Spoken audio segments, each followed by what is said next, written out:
To electoral marches, the Savannah Centre for Diplomacy, Democracy and Development is calling for urgent reforms ahead of the 2027 general election. Now, the group says strengthening democratic institutions and reviewing key national policies are critical to Nigeria's stability.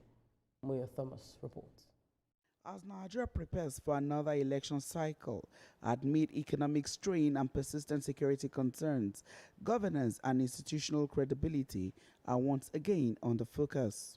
At a press briefing on the state of the nation, the center urges the federal government to guarantee peaceful, transparent and credible elections in line with the Constitution and Electoral Act.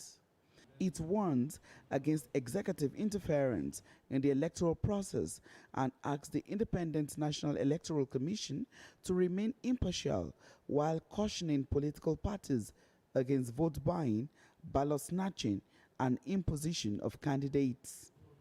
The group also expresses concern over decline in voter turnout and urge eligible voters to be conscious of voter apathy.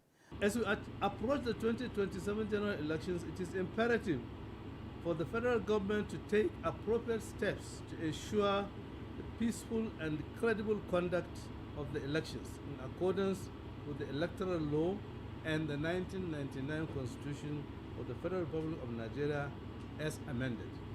To this end, we call on the Independent National Electoral Commission, INEC, not to give in to any form of compromises or interferences in the conduct of the 2027 general elections.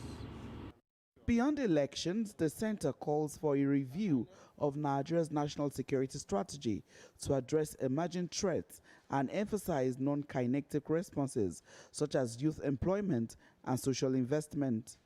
It is also advocating a comprehensive reassessment of Nigeria's foreign policy, which was last reviewed in 1981, to reposition the country's diplomatic engagement in line with current global realities.